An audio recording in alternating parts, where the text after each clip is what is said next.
নমস্কার। আমার YouTube channel Bengal পলিটিক্সে আপনাদের স্বাগত। ভারতীয় দণ্ডবিধি ধারা, ক্রিমিনাল প্রসিডিওর ল, এই সমস্তগুলো কিন্তু পাল্টে গেল।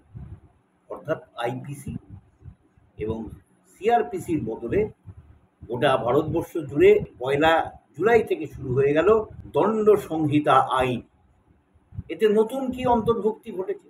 না, বলা হচ্ছে গণপিটুনির ঘটনায় দোষীদের জেল, 4 বা 5 ব্যক্তি যদি থাকে, দোষীদের জেল, জরিমানা এবং পাশাপাশি মৃত্যুদণ্ড পর্যন্ত দেওয়া হবে।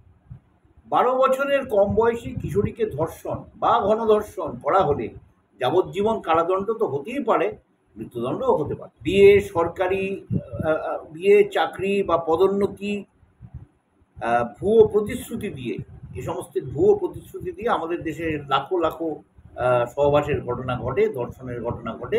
তো এই আইনে বলা হয়েছে এই ধরনের কোনো মহিলার সঙ্গে সহবাস করলে, শারীরিক সম্পর্ক করলে 10 বছরের সশ্রম কারাদণ্ড এবং জরিমানা, এবং পরিচয় গোপন করে বিয়ে করলেও 10 বছরের সশ্রম কারাদণ্ড হবে। পণ ঘটিত কোনো কারণে, পণের জন্য যদি কোনো মহিলার মৃত্যু হয় এবং সেটা প্রমাণিত যদি হয়, তাহলে অন্তত 7 বছরের কারাদণ্ড, সর্বোচ্চ পর্যায়ে যাবজ্জীবন কারাদণ্ড হতে পারে।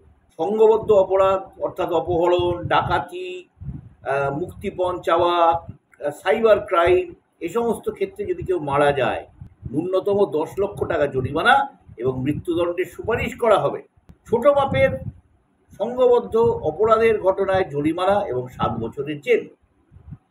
ছিনতাইয়ের ঘটনার জরিমানার পাশাপাশি 3 বছরের জেল হবে। প্রথমবারের যদি ছোটখাটো কোনো অপরাধ হয়ে থাকে, তাহলে কমিউনিটি সার্ভিস হবে। চিকিৎসা গাফিলতিতে কমপক্ষে 2 বছরের শাস্তি, এটা অত্যন্ত গুরুত্বপূর্ণ বিষয়। প্রায়ই শোনা যায় চিকিৎসা গাফিলতির অভিযোগ ওঠে এবং শেষ পর্যন্ত সেই চিকিৎসকের বিরুদ্ধে এই অভিযোগ প্রমাণিত হয় না। সন্ত্রাসবাদে, খুব গুরুত্বপূর্ণ ব্যাপার, সন্ত্রাসবাদে অভিযুক্তদের মৃত্যুদণ্ড দেয়া হবে অথবা যাবজ্জীবন কারাদণ্ড দেয়া হবে এই আইনে, কিন্তু এদের প্যারোলের সুবিধা দেয়া হবে না, পাবে না তারা। চালকের অসতর্কতায়, প্রায় এরকম ঘটনা ঘটে যে চালকের অসতর্কতায় বেশ কিছু লোকের মৃত্যু ঘটেছে আমাদের দেশে, অহরহ ঘটছে। দিনে একটা পরিসংখ্যান আছে যে এত লোক, এবং সেটা সংখ্যাটা নেওয়া কম নয়, মারা যায় পথ দুর্ঘটনায়, এবং তার মধ্যে অধিকাংশই চালকের অন্যমনস্কতা বা মদ খেয়ে চালানো, এই সমস্ত কারণের জন্য। সেখানে বলা হচ্ছে কোনো ব্যক্তির মৃত্যু হলে 2 থেকে 5 বছরের জেল। আগে এটা কিন্তু কোনো শাস্তিই ছিল না কার্যত। অ্যাক্সিডেন্টের জন্য কেউ মারা গেলে প্রায় কার্যত কোনো শাস্তি ছিল না।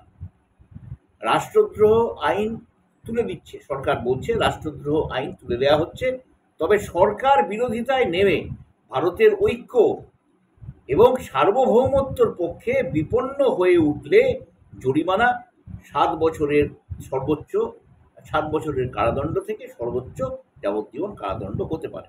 এইবার এই যে এটা নিয়ে কিন্তু আমাদের দেশ জুড়ে একটা আলোড়ন তৈরি হয়েছে। আইনজীবীরা, যারা আইন নিয়ে কারবার করেন, যারা আইন নিয়ে ঘাটাঘাটি করেন, তাদের অর্ধেক লোক বলছেন, অর্থাৎ এই আইনটি বা এই দণ্ড সংহিতা আইন দেশের আইনের কারবারিদের আড়াআড়ি 2 ভাগে ভাগ করে দিয়েছে। কেউ কেউ বলছেন যে এটা খুব ভালোই হয়েছে। তার কারণ হচ্ছে দণ্ড সংহিতা আইনে যে এই যে মহিলাদের ব্যাপারটা যেটা দেখা হয়েছে, নারীদের নিরাপত্তা এবং নারীদের বিরুদ্ধে যে সমস্ত অভিযোগ হচ্ছে, সেগুলোর বিরুদ্ধে যে কড়া মনোভাব নেওয়া হয়েছে, আইনে তার প্রভিশন রাখা হয়েছে, এটা একদিক থেকে খুব ভালো ব্যাপার। পণ নিয়ে তো আমাদের দেশে প্রায়ই মৃত্যু ঘটে, এবং সেই সব নিয়েও কিন্তু আমাদের অধিকাংশ ক্ষেত্রে দেখা যায় যে অপরাধী ট্যাং ট্যাং করে ছাড়া পেয়ে গেল। এই ক্ষেত্রে সেটা ব্যাপারটা কিন্তু ছাড়া পেতে দেরি হবে। অনেক আইনজীবীর আবার দাবি, পরিকাঠামো ঠিকঠাক না করে, যেটা আমাদের মোদী সরকার প্রায় করে থাকেন, পরিকাঠামো ঠিক না করেই তারা ঝপ করে একটা আইন মেরে দেয়, দেশের ঘাড়ে চাপিয়ে দেয়। এই পরিকাঠামো আইন না করে, মানে ঠিকঠাক মতো পরিকাঠামোর ব্যবস্থা না করে এই ধরনের আইন কিন্তু আজ থেকে ইম্পোজ করে দেওয়া হলো। কীরকম? পরিকাঠামো নেই আমাদের। একটা থানায়, বড় বড় থানায় দেখা যায় মাসে 2000 কেস হচ্ছে। সেখানে হয়তো বড় থানার ক্ষেত্রে যারা তদন্ত করবেন, এএসআই বা সাব ইন্সপেক্টর অফ পুলিশ বা অ্যাসিস্ট্যান্ট সাব ইন্সপেক্টর অফ পুলিশদের সংখ্যা 10 থেকে 12। তদন্ত তারাই করবেন। এবং এদের কিন্তু এই যে ২০০০ কেস মাসে, তার চার্জশিট ৯০ দিনের মধ্যে দেয়া, যে আইনের প্রভিশন রাখা হয়েছে যে ৯০ দিনের মধ্যে চার্জশিট দিতে হবে, এই ৯০ দিনের মধ্যে চার্জশিট দেয়া এটা একরকম অসম্ভব।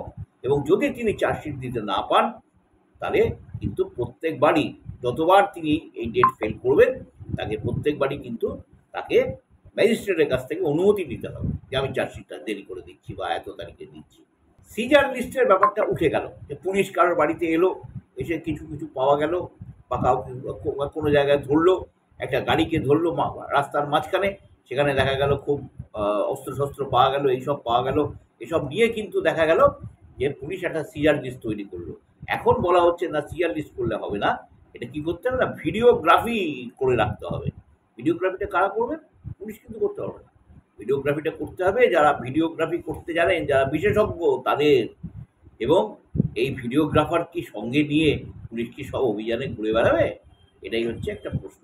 এই যে কম পুলিশ শক্তি, এত কম ইন্সপেক্টর, সাব ইন্সপেক্টর আছে, ছোট ছোট থানায় দেখা যায় যে ৩ থেকে ৪ জন, ছুটি ছাটার ক্ষেত্রে দেখা যায় ২ জন, এরকম এর বেশি সাব ইন্সপেক্টর বা অ্যাসিস্ট্যান্ট সাব ইন্সপেক্টর নেই। সেসব ক্ষেত্রে কি হবে? তাহলে ৯০ দিনের মধ্যে পুলিশ কি করে চার্জশিট দেবে? তাদের পক্ষে কি তদন্ত শেষ করা সম্ভব হবে?